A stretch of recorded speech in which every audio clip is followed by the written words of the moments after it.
All right, everybody, we're back on the Tech Talk Tech Podcast. With me today, I got my brother Caden, Rip and Tear Athletics. We got Noonikin TV, the original Noonikin, and we also have the co-host Ryan or Noonikin 2. Yeah, I'm right here, folks. All right, so starting this podcast off, we're talking about software today, as you can tell by the title. And more So, specifically, some video editing stuff, since that seems to be the expertise of Unicorn TV. yes. Yeah, I mean, I'd say I know more than the average lad. I wouldn't say that I'm a professional, but, you know, I know my way around some software. Uh, what do we want to talk about? Do you want to talk about what software to start with, or, um, like, go in depth on a specific one? What are you guys feeling? Okay, so can we start with, I don't know if you have much experience with this, but like a beginner video editing software you have some experience with if other people want to get Mm-hmm. into the YouTube side of things? Yeah, of course. So if you're looking for one that's free, which, I mean, obviously, I'm kind of an Adobe guy, and I like I feel like it's worth the money to get Premiere and After Effects and all that jazz, but I understand that it's a little bit expensive, especially for people just starting out and who aren't really sure if they really want to get into it. So, a couple programs. I mean, most computers these days come with kind of a stock video editing software. So like Windows Movie Maker or whatever Mac's thing is, iMovie. iMovie. Yeah. Mm-hmm. Uh, those can be fine. Like you can make decent videos with just free software. There's also kind of like one that's for Chrome, which is a little bit more experimental and might crash more often, but it has a lot of capabilities that you wouldn't expect to be on a web-based video editor, including some like 3D stuff, which is like most. I don't think you could find another free video editor that lets you do 3D stuff like this program does. Let me look it up real quick. I might want to make sure that I get the name right. All right, well, he's looking that up. You got anything to say, Caden? I was just wondering, Noonikin, when you're gonna put out another Chrome Chronicles video, my dude? Yeah. Yeah, I know. Yeah, I want to, but it's a little bit difficult to schedule that out just because I'm working on kind of a bigger video right now, and then also I have the album coming out this summer, so I'm trying to make sure that everything's in line for that. But I definitely would like to do another Chrome Chronicles at some point. It's more just a Yeah. matter of time. Chrome book. Yeah. That was a video. Yeah, you did a Here. Chrome Chronicles video about free stuff that you can get on something like a Chromebook or free from your web browser that you can edit videos on, which I thought was a pretty nice video. Um, very useful for a lot of people. Yeah, Pretty, if you pretty guys, nice stuff. I guess either I can put the link in the comments section, or you can put the link in the description, Noel, in the podcast. If people want more information on how to get started specifically on, a Chromebook, which is kind of, I guess, a niche, a niche category. But yeah, if you're interested in that, there's a lot of free online-based programs uh, that I used to use a lot just starting out. Yeah, I sure just found thing. the program that I was talking about. It's called Panzoid. Mm. Okay. Uh, I talked about it a little bit in the video I correctly. Um, but yeah, it's got a lot more capabilities than any other free editor that I found. Uh, Also, another free editor that I hear a lot of good things about is called Lightworks. A lot of YouTuber friends that I know who don't have enough money or don't really care enough to get the Adobe products, which is understandable. Use Lightworks, which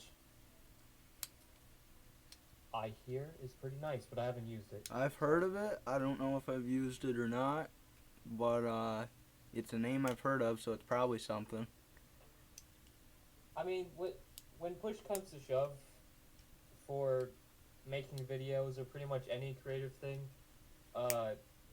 you can start out with whatever you've got, and that's kind of like the idea of the Chrome Chronicles videos, to take this hardware where it's like, you don't really think you can do much with it, you know, and show people that, hey, if you really want to spend the time on it and you really are interested in it, and you don't have like the money or the time or whatever to really get it going right away, you can still make stuff. A lot of people think that they need, you know, super expensive equipment or whatever, but I think it's important to know that at whatever level you're at, you can at least get started and start, you know, learning how to at least cut footage to where it flows nice and all that jazz. A big part of video editing is just cutting and pasting. Yeah, really. Alright, well, is there any things on your like software on your computer that you would recommend that maybe is like free or really low cost Mm-hmm. to edit videos, or just, you know, doing cool stuff online, or not online, but on your computer? Yeah, for sure. Specifically for the type of stuff that I do a little bit of stop motion animation. And I haven't really shown that in my videos yet, but the upcoming Quest for Quality content is going to involve a little bit of stop motion animation. Is that part 2? I use... What? Is that part 2 of Quest for Quality content? It'd be part 4. I think it's like 4, yeah. Oh, wow. I didn't know you continued that. Yeah, yeah, I'm excited for that one. There's a lot of work being put into it as far as animation and kind of stretching myself as far as editing goes to try and make it a bit more interesting than some of the past ones. But what I was talking about with this program, it's called Keyframe Animation. And originally, for a lot of people, I'm sure when they're looking up and trying to get into stop motion, like as far as like professional stop motion, they want to get something like Dragon Frame, but they look it up like I did. I went to Amazon. I'm like, ooh, what's this Dragon Frame thing everyone's talking about? And it's like $200 or something. Wow. I'm like, I don't really want that much right now, and I don't even have like a camera that can really hook up to my computer. So I recommend, if you're just starting out and you want to have something that you can control from your computer, just get like a decent high quality webcam, like a Logitech, like 1080p type camera. Get the right drivers for that or whatever, and get the right program to be able to adjust the exposure and the focus and all that, and then use Keyframe Animation, which is a fairly like simple camera controller basically, but it allows you to do onion skinning, so you can see what the past frames look like, so you know just how much you're changing them. You can change the FPS and export things. It's pretty bare bones, but it works if you're just starting out like I am and you don't have any money. So I've never heard of onion skinning before, and I'm sure a lot of my viewers haven't either. Do you mind explaining that a little more?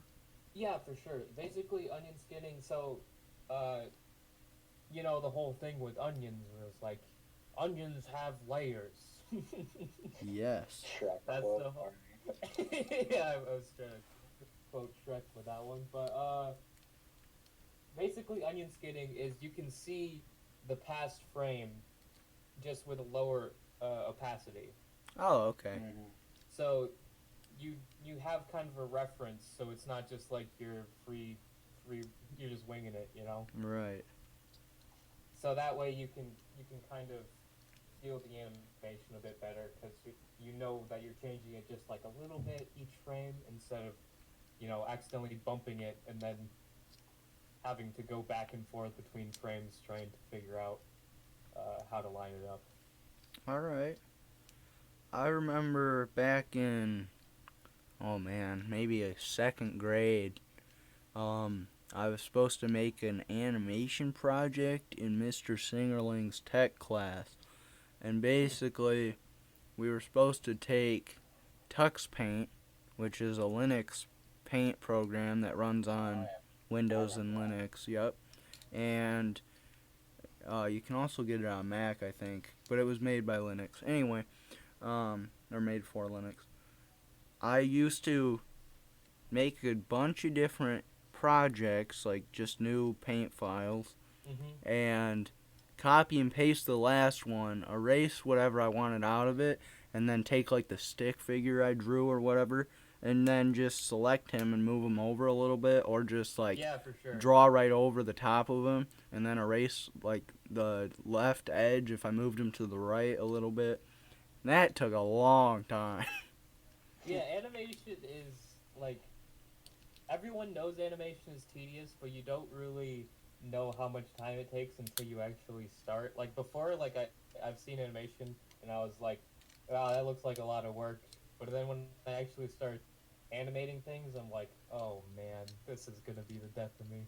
Oh yeah. Oh, in a similar vein, this is maybe 10 years ago. This was a big thing.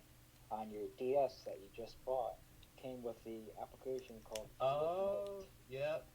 So I what it remember was Flipnote. is similar to this onion layering process where you would draw a picture and then you click to the next frame and it would have your latest picture kind of grayed out and you could draw a new frame and then you could play it and it would be like very Oh, I forgot yeah, that had little onion animation. skin.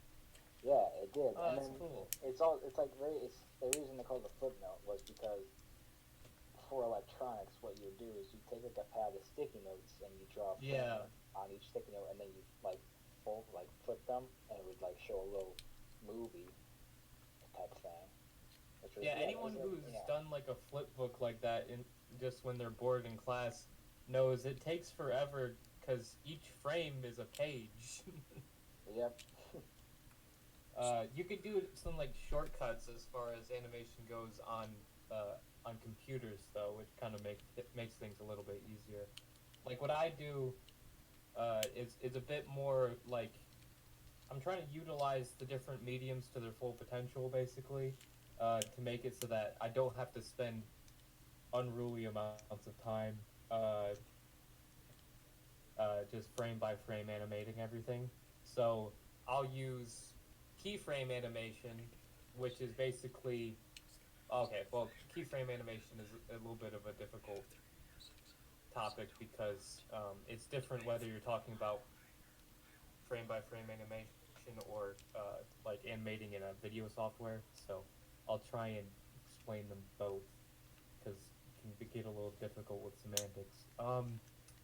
So keyframe animation in hand drawn animation or in like frame by frame animation is basically instead of drawing every frame, you draw the most pronounced frames of the image. You know, basically like if you're drawing a walk cycle, you'll do the start of the walk, the middle of the walk, the end of the step or whatever. You know. And then you'll basically do that for the whole scene, and then you'll go back and do the between frames. That's what keyframe animation used to be. So if you're talking about frame by frame animation, those are keyframes, just those still images. Right. But in editing software like Premiere or After Effects or anything like that, keyframes mean basically you do a starting position and then you do an ending position, and the program basically moves it smoothly between those two positions for you. Right. So I mean, it's like they're similar concepts, so it makes sense that they're the same name, but there is kind of a distinction there. All right. So, Alright, moving on a little bit here, back to you, Nunikin. Is there any, I know there's a few, different options for video editing software that do cost money, more than $1. There's, things like Premiere Pro, which we talked about, it was an Adobe thing. Mm-hmm. I actually had experience with that, which is it's pretty nice. It's a nice software, lots of applications, lots of tools, and you know you can get almost anything done with that. For And sure. then there's also I have experience with Filmora, Yeah. which is it's not I wouldn't say that it's as good as Premiere Pro. At least the time that I had it, the version that I had, it wasn't as Yeah. good, but it definitely did it was better than iMovie or whatever. It had Right. a lot of tools as well. You could even do green screen. Yeah. Yeah. You can even do like keying out colors and all that jazz. Basically, it's on like a spectrum.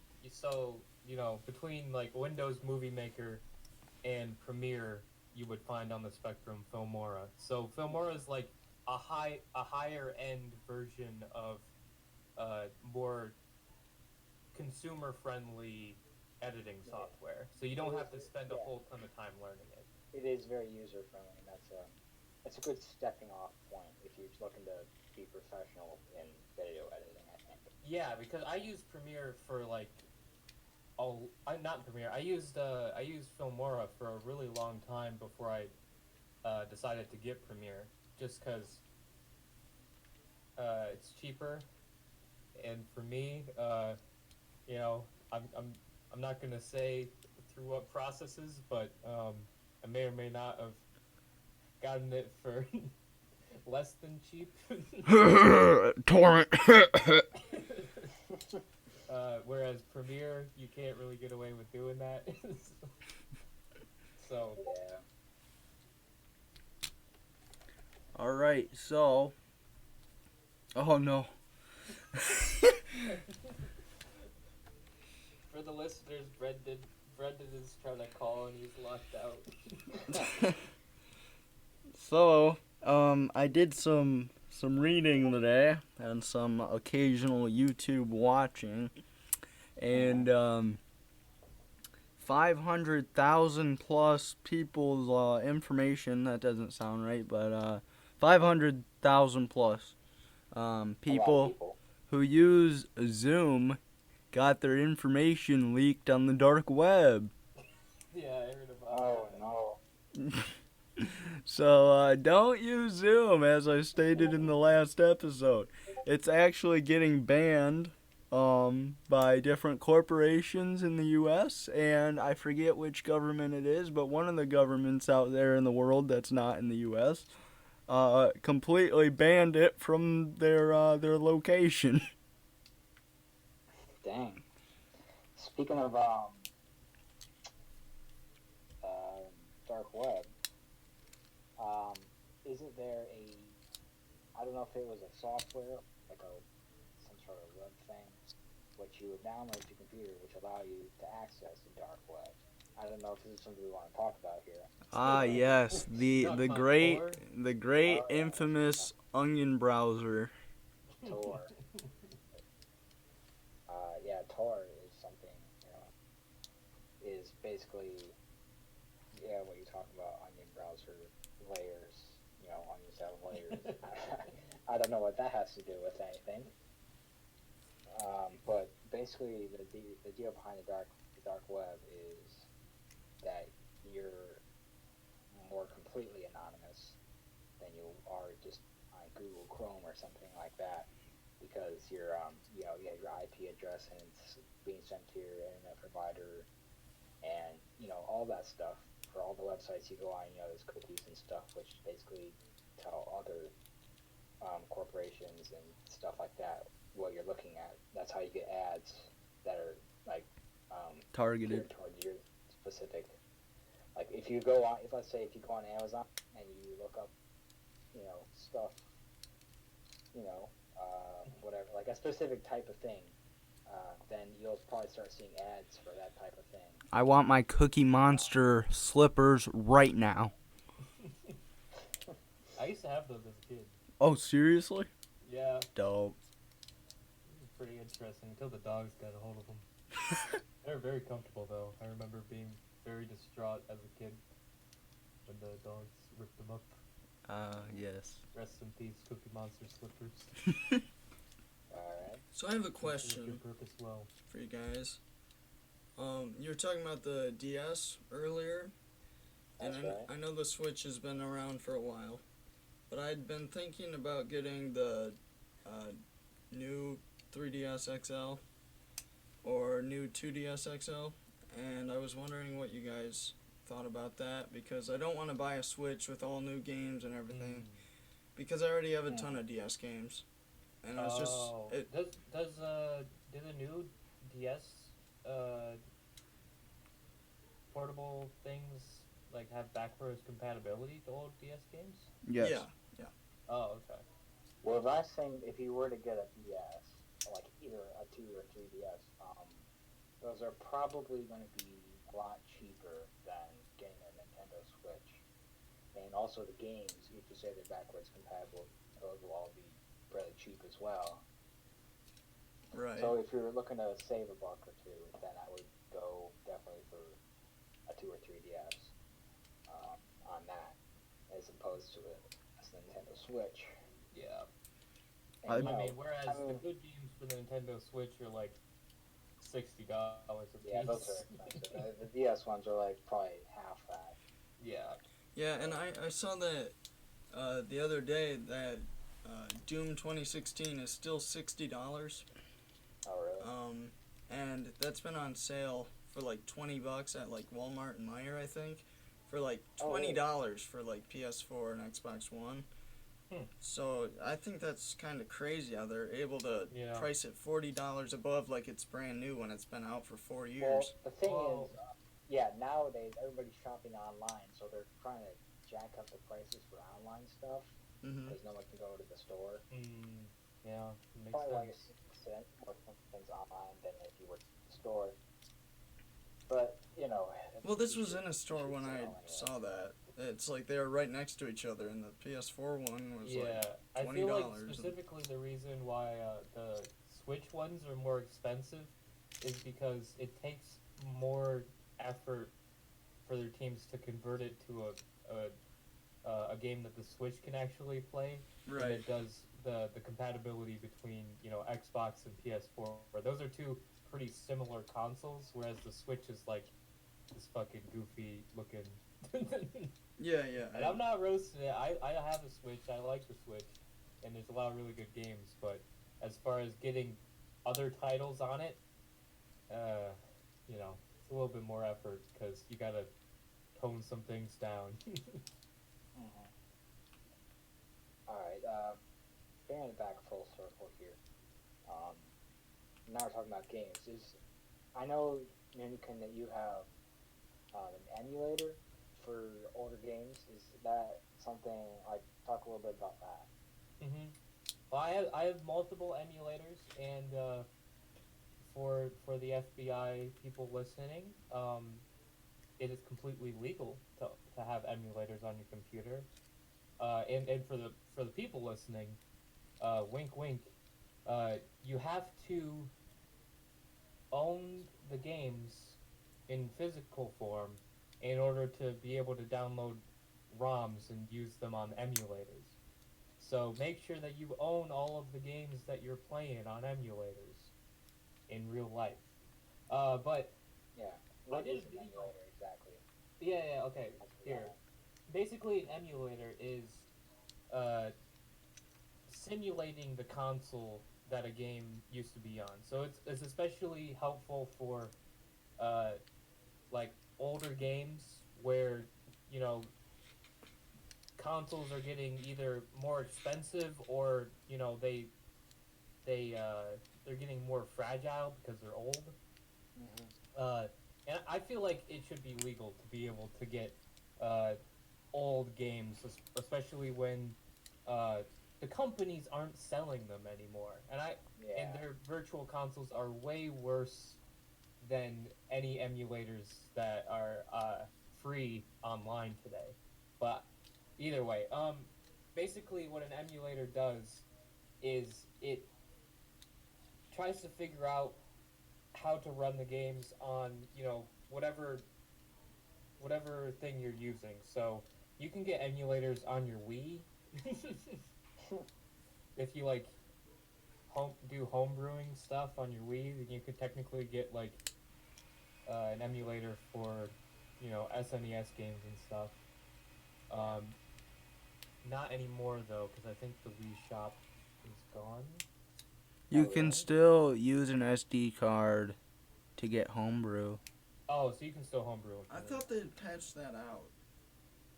If you had the update, but you can't even get the updates anymore for your Wii. So if you're on an older version like we are, bro, we can still do it. Oh. One thing Yeah, I'd like go to say something real quick is emulation. I always upload my emulated games to Google Drive because that's my personal storage, even though Google technically owns it. And I do that so if I run out of space on my computer, I can still access them and just re-download them later if I needed to get rid of them. And I mean, you shouldn't share them.